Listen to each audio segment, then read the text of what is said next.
Hey guys, तो आज हम आपके सामने एक्सप्लेन करने वाले हैं चंद्रमुखी 2 को। ये मूवी साउथ की मूवी है एंड 2023 में रिलीज हुई थी और अगर आप इस मूवी को देखना चाहते हैं तो नेटफ्लिक्स पर ये आपको हिंदी में मिल जाएगी। मूवी शुरू करने से पहले अगर आपने हमारे चैनल को सब्सक्राइब नहीं किया है तो जरूर कर लीजिए, जिससे कि आगे आने वाले वीडियोस के नोटिफिकेशन आपको मिलते रहे। मूवी की शुरुआत होती है एक अमीर परिवार को दिखाते हुए। इस परिवार में एक स्वामी जी उन लोगों से मिलने के लिए आते हैं और उस परिवार की हेड उन्हें बताती है कि उनके बेटे की एक कपड़ों की फैक्ट्री थी जिसमें आग लग गई और इस फैक्ट्री में 8 लोग मर चुके हैं और 25 लोग घायल हो चुके हैं और इसी वजह से इन लोगों को उस फैक्ट्री को बंद करना पड़ा। और उनकी छोटी बेटी दिव्या की सगाई वाले दिन एक्सीडेंट हो गया जिसकी वजह से अब वो चल नहीं सकती और उनकी बड़ी बेटी ने उनकी मर्जी के खिलाफ जाकर एक दूसरी कास्ट के लड़के से शादी कर ली, जिसकी वजह से उन लोगों ने उससे रिश्ता ही तोड़ दिया। और वो आगे बताती है कि हमें कुछ टाइम पहले ही पता चला है कि प्लेन क्रैश में उनकी बेटी और पति दोनों की जान चली गई है और उनके 2 बच्चे भी हैं। वो आगे बताती है कि हमारे परिवार में अशांति फैली हुई है और सब कुछ बुरा चल रहा है और ऐसा क्यों हो रहा है। इस पर स्वामी जी कहते हैं कि तुम्हारी कुलदेवी कर रही है, तुम लोगों ने अपने गाँव की कुलदेवी को बुला दिया है जहाँ पर तुम लोग कभी गए ही नहीं। वर्ष में एक बार तो अपनी कुलदेवी के मंदिर जाना ही चाहिए, इसलिए ये सब कुछ हो रहा है। और अगर तुम लोग सब कुछ ठीक करना चाहते हो तो सारे परिवार को गांव में जाकर नवरात्रि में 2 दिन दीप जलाने होंगे और दुर्गाष्टमी के दिन पूजा भी करनी होगी और पूरे परिवार को इसमें जाना होगा, यहाँ तक कि तुम्हारी बेटी के 2 बच्चों को भी जाना पड़ेगा और ये सब करने के बाद ही तुम्हारे परिवार में सब कुछ ठीक ठाक हो जाएगा। और उसके बाद हमारा सीन शिफ्ट होता है उन 2 बच्चों पर जो एक ऑडिटर की देखरेख में थे, जिनका ख्याल उस ऑडिटर का गोद लिया हुआ बेटा पांडियन रखता है। पांडियन बच्चों को बहुत प्यार करता था और पांडियन का जो रोल है वो प्ले किया है राघव लॉरेंस ने।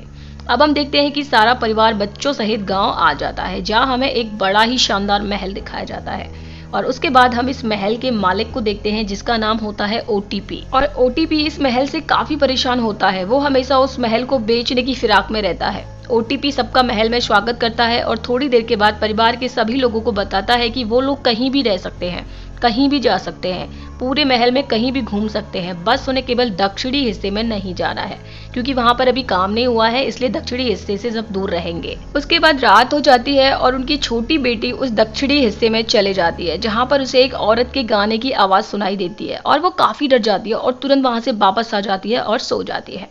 सुबह सबकी नींद खुलती है तो उन्हें बाहर एक लड़की दिखाई देती है जो कि रंगोली बना रही थी और साथ में गाना भी गा रही थी।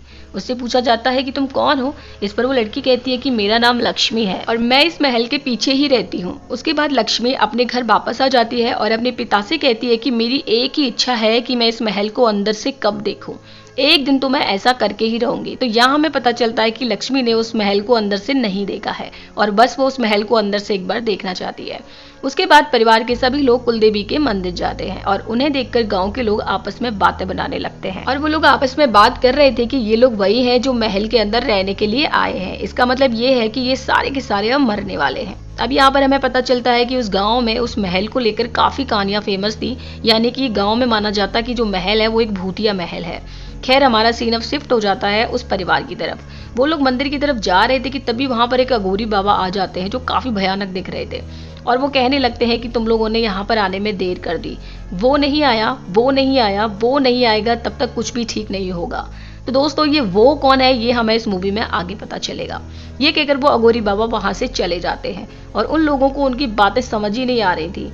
उसके बाद वो सब लोग मंदिर में पहुंच जाते हैं जहां पर उन्हें पुजारी मिलते हैं और वो सारे परिवार के लोग पुजारी से पूछते हैं कि मंदिर की इतनी टूटी फूटी हालत क्यों है। इस पर वो पुजारी कहते हैं कि मैं खुद 60 साल पहले यहाँ पर आया था, तब भी ये मंदिर इसी हालत में था। आगे पुजारी कहते हैं कि आप लोग यहाँ से चले जाइए, इस मंदिर में पूजा नहीं हो सकती है क्योंकि इस मंदिर में वो रोशनी होने नहीं देगी। अब यहाँ पर पुजारी किसकी बात कर रहे थे तो दोस्तों ये भी हमें इस मूवी में आगे पता चलेगा। लेकिन वो लोग वापस जाने वाले नहीं थे और उन लोगों ने वापस जाने से मना कर दिया क्योंकि वो अपने फैमिली में सब कुछ ठीक करने के लिए यहाँ पर आए थे और वो पूजा करके ही अब जाएंगे। अब हमारा सीन शिफ्ट होता है पांडियन की तरफ और हम लोग देखते हैं कि पांडियन और लक्ष्मी की काफी अच्छी दोस्ती हो जाती है। तभी लक्ष्मी उससे महल देखने के लिए कहती है तो पांडियन उससे कहता है कि रात को आना, मैं तुम्हें महल दिखा दूंगा।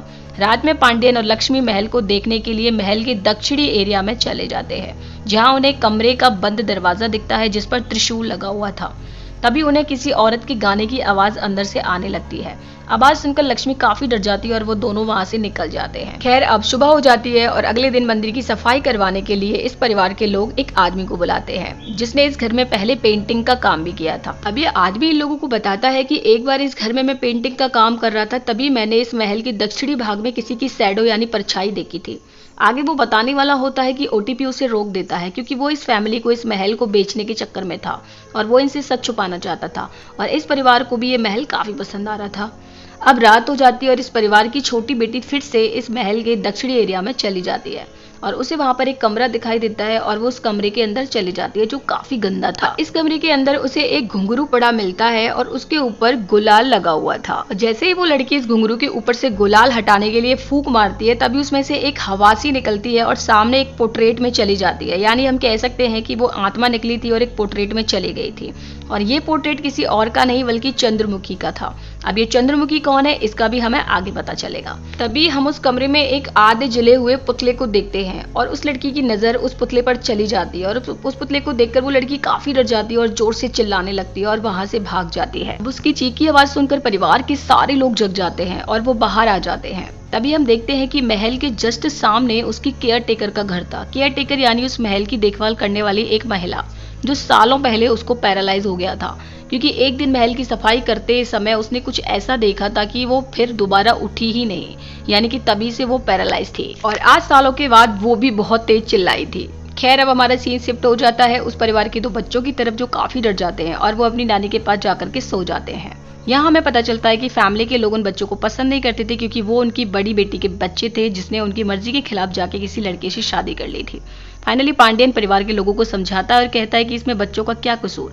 तो फाइनली इस परिवार के लोग इन बच्चों को धीरे धीरे करके पसंद करने लग जाते हैं। इसके बाद अगले सीन में हम देखते हैं कि मंदिर की सफाई के दौरान 2 लोगों की जान एक मिस्टीरियस तरीके से चले जाती है और पता ही नहीं चलता कि उन 2 लोगों को किसने मारा और इनकी मौतों के लिए उस मंदिर का पुजारी उस परिवार को दोषी ठहराता है और कहता है कि मैंने पहले ही कहा था कि वो इस मंदिर में दिया नहीं जलने देगी और ना ही इस मंदिर की साफ सफाई होने देगी। ये सब सुनने के बाद उस फैमिली के सारे लोग काफी डर जाते हैं और वापस महल आ जाते हैं और उसके बाद उन लोगों को ट्रस्ट हो जाता है कि पुजारी सही कह रहा था कि वहां पर कोई चंद्रमुखी की आत्मा रहती है जो कि उस मंदिर में दिया नहीं जलने देगी और उसी ने उन कर्मचारियों को या मजदूरों को मारा है। तभी हम देखते हैं कि परिवार के लोगों को किसी के गाने की चलने की आवाजें आ रही थी, यानी चंद्रमुखी के गाने की चलने की आवाज अब सारे परिवार को सुनाई दे रही थी और वो लोग काफी डरे हुए थे। साथ ही साथ उन लोगों को परछाइयां भी दिख रही थी। तभी परिवार के लोग डर डर के उस घर में ढूंढने लगते हैं कि किसकी परछाइयां हैं और तभी वहां पर उन्हें लक्ष्मी दिखाई देती है। लक्ष्मी से पूछे जाने पर वो बताती है कि वो तो बस महल देखने के लिए आई थी। तभी यहाँ पर पांड्यन आ जाता है और उसकी इस बात को संभाल लेता है और उसके बाद पांड्यन और लक्ष्मी का यहाँ से लव एंगल चल जाता है। अगले सीन में हम देखते हैं कि परिवार ये डिसाइड करता है कि उन लोगों को पूजा तो यहाँ पर करानी ही है और उसके लिए मंदिर की सफाई भी बेहद जरूरी है, लेकिन उसकी इस बात को गाँव के लोग एग्री नहीं करते हैं। जब मंदिर की सफाई करने की बात आती है तो गाँव वाले तो मना कर ही देते हैं, साथ में फैमिली वाले भी डर की वजह से मंदिर में जाने से मना कर देते हैं। इस पर पांड्यन कहता है कि अगर कोई और नहीं जाएगा मंदिर की सफाई करने के लिए तो मैं खुद जाऊंगा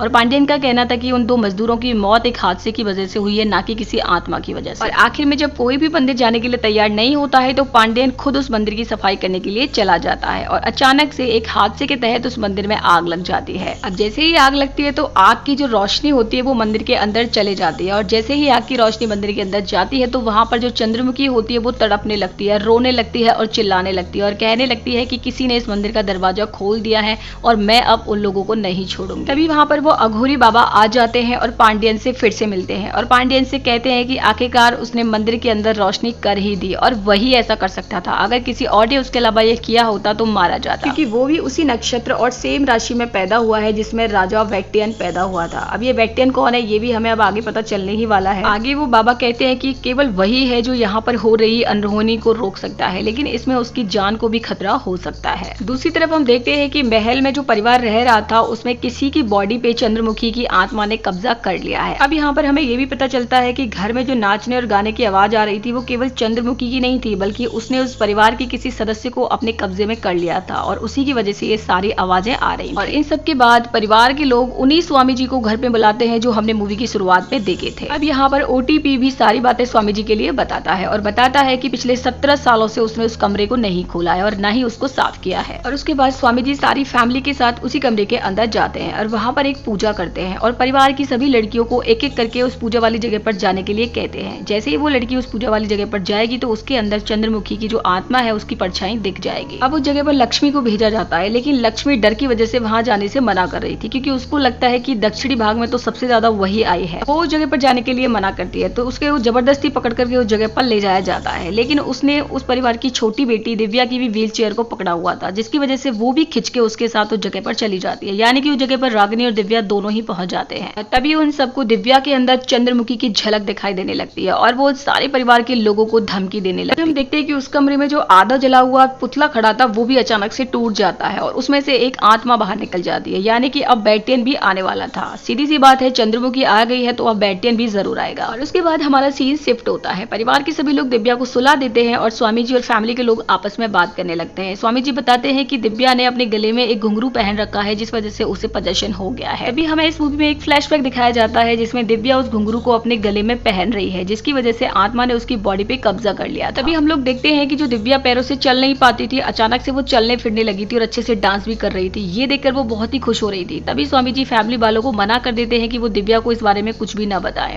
क्योंकि ये सब कुछ चंद्रमुखी की आत्मा की वजह से हो रहा था। अब हम देखते हैं कि पूजा का दिन भी धीरे धीरे नजदीक आने लगता है और तभी हम एक रात देखते हैं कि चंद्रमुखी की आत्मा तलवार लेकर के पूरे महल के अंदर बैटियन की आत्मा को ढूंढने लगती है। तभी वहां पर पांड्यन आ जाता है और वो पांड्यन को देखकर बेहोश हो जाती है। उसके बाद पांड्यन उसे उसके कमरे में जाकर सुला देता है। उसके बाद अगले दिन ये सारे परिवार के लोग मंदिर जाने लगते हैं पूजा करने के लिए और गाड़ी यहाँ पर दिव्या चला रही थी और गाड़ी के अंदर उसकी मदर और उसकी बहन के 2 बच्चे बैठे हुए थे और दिव्या अपनी खुद की हालत में नहीं थी, बल्कि चंद्रमुखी की आत्मा ने उस पर कब्जा कर रखा था। और चंद्रमुखी की आत्मा गाड़ी को बहुत ही स्पीड में चलाती है ताकि वो लोग मर जाएं, जिसकी वजह से मंदिर में पूजा नहीं हो। और दूसरी साइड हम देखते हैं कि पांड्यन उन लोगों के साथ पूजा करने मंदिर में आया ही नहीं था, बल्कि वो बोलता है कि तुम लोग चलो, मैं बाद में आऊंगा। और वो महल में रुक करके कुछ छानबीन करने लगता है। तभी पांड्यन बेडरूम में एक सीक्रेट डोर को खोलता है जो कि सीधा बेसमेंट तक जा रहा था और नीचे जाकर वो देखता है कि नीचे बैटियन का सारा सामान रखा हुआ था और तख्त भी रखा हुआ था। तभी वो उस तख्त पर बैठ जाता है और बिल्कुल बैटियन के जैसा रिएक्ट करने लगता है। यहाँ मैं आप सभी के लिए बता दूं कि हमने एक आत्मा को देखा था जो कि उस पुतले से बाहर निकली थी और उसने बैटियन को पोजेस कर लिया था, यानी कि बैटियन के शरीर पर कब्जा कर लिया था। हम देखते हैं कि दिव्या उस गाड़ी को खाई में गिराने वाली होती है, लेकिन अचानक से रुक जाती है। और अब यहाँ पर आप समझ ही गए होंगे कि ऐसा क्यों हुआ था, क्योंकि तुरंत ही चंद्रमुखी की आत्मा को पता चल जाता है कि राजमहल में एक और आत्मा आजाद हो गई है। इस वजह से वो अचानक से रुक जाती है। दूसरी तरफ हम देखते हैं कि स्वामी जी एक मरी हुई लड़की के शरीर में चंद्रमुखी की आत्मा को डालने के बारे में सोच रहे थे। तभी वो अघोरी बाबा से मिलते हैं और अघोरी बाबा उन्हें बताता है कि तुम्हें क्या लगता है कि चंद्रमुखी तुम्हारे दिए जलाने से रुक गई है? ऐसा नहीं है, बल्कि वो इसलिए रुकी है क्योंकि बैटियन आ गया है। और उसके बाद वो अघोरी बाबा उस परिवार और स्वामी जी के लिए एक कहानी सुनाने लगते हैं और यहाँ पर हमारी स्टोरी पहुंच जाती है फ्लैशबैक में, जहाँ पर हमें एक राजा दिखाया जाता है जिसका नाम बैटियन होता है और जिसका सेनापति और परम मित्र होता है सिंगोटियन। ये दोनों एक साम्राज्य पर कब्जा करते हैं, जहाँ पर पहली बार बैटियन चंद्रमुखी को देखता है और उस पर मोहित हो जाता है और उसके चक्कर में पागल ही हो जाता है। चारों तरफ उसे चंद्रमुखी ही दिखाई देती है, लेकिन चंद्रमुखी अचानक से वहां से भाग जाती है और वो राजा बैटियन के हाथ नहीं लगती है, जिसके बाद बैटियन उदास रहने लगता है। एक दिन सिंगोटियन उससे उसकी उदासी का कारण पूछता है और जैसे ही उसे पता चलता है कि बैटियन चंद्रमुखी को चाहता है तो तुरंत वो अपने दोस्त के लिए उसे ढूंढने के लिए निकल पड़ता है और तभी उसको चंद्रमुखी मिल जाती है। लेकिन चंद्रमुखी को देखते ही वो भी उस पर मोहित हो जाता है, क्योंकि चंद्रमुखी बहुत ही सुंदर होती है और साथ में एक नर्तकी भी होती है। उसके बाद सिंगोटियन अपने ही राजा बैटियन से बगावत कर देता है और उसके सारे राज्य और चंद्रमुखी को हथिया लेता है। लेकिन चंद्रमुखी का एक प्रेमी होता है जिसको वो पहले से ही प्यार कर दी थी और वो सिंगोटियन के साथ प्यार का नाटक करती है और वो प्रेमी के साथ भागने वाली होती है। तभी राजा को पता चल जाता है और वो चंद्रमुखी की दासी को मार देता है और चंद्रमुखी को उसी मंदिर में शादी करने के लिए ले जाता है। तभी वहां पर चंद्रमुखी का प्रेमी भी आ जाता है और चंद्रमुखी उसे भीड़ में छुपने के लिए कहती है और उनकी ये सारी बातें सिंगोटियन का गुरु सुन लेता है। यहाँ हमें पता चलता है कि ये जो अघोरी बाबा है कोई और नहीं बल्कि सिंगोटियन के गुरु हैं, जिनका नाम रुद्र है और इनके पास कोई ना कोई ऐसी शक्ति है जिसकी वजह से इतने सालों के बाद भी ये बिल्कुल वैसे ही दिखते हैं। और ये सिंगोटियन से जाकर चंद्रमुखी और उसके प्रेमी की बातों को बता देते हैं, जिससे सिंगोटियन उसके प्रेमी को पकड़ लेता है और बहुत ही मारता है और इन दोनों को नाचने के लिए मजबूर करता है। इसके बाद सिंगोटियन उसके प्रेमी का गला काट देता है और चंद्रमुखी को भी जिंदा जला के मार देता है। लेकिन उसके बाद भी उसको शांति नहीं मिलती है। महल में वापस आने के बाद भी उसे चंद्रमुखी की याद सता रही थी। उसके बाद वो अपने कमरे के बेसमेंट में जाता है और वहां पर अपने सिंहासन पर बैठ जाता है। तभी वहां पर एक सांप आता है और उसे काट लेता है, जिसकी वजह से उसे उसकी मौत हो जाती है। अब यहाँ पर चंद्रमुखी की आत्मा उसे अपने हाथों से मार नहीं पाई थी, इसी वजह से वो अब तक भटक रही है। और उसके बाद हमारी कहानी आ जाती है प्रेजेंट। अब यहाँ पर स्वामी जी सारे परिवार के लोगों को बताते हैं कि दिव्या के ऊपर चंद्रमुखी की आत्मा ने कब्जा कर रखा है और पांड्यन के ऊपर सिंघोटियन की आत्मा ने कब्जा कर रखा है। अब चंद्रमुखी सिंघोटियन की आत्मा को मारना चाहती है। अब क्योंकि सिंघोटियन की आत्मा पांड्यन के शरीर के अंदर है तो वो पांड्यन को भी खत्म कर देगी। अब हमें यहाँ ये भी पता चलता है कि चंद्रमुखी सिंघोटियन को दुर्गा अष्टमी वाले दिन ही मारना चाहती थी, क्योंकि उसकी मौत भी दुर्गा अष्टमी वाले दिन ही हुई। और उसके बाद हम देखते हैं कि पूरी तरीके से चंद्रमुखी दिव्या को पजेस कर लेती है और उसकी बॉडी पर कब्जा कर लेती है। दिव्या बिल्कुल चंद्रमुखी के जैसे डांस कर रही थी, गा रही थी, एकदम नर्तकी बनकर। और तभी वहां पर पांड्यन आ जाता है, जिसके अंदर चंद्रमुखी को सिंघोटियन दिखाई देता है।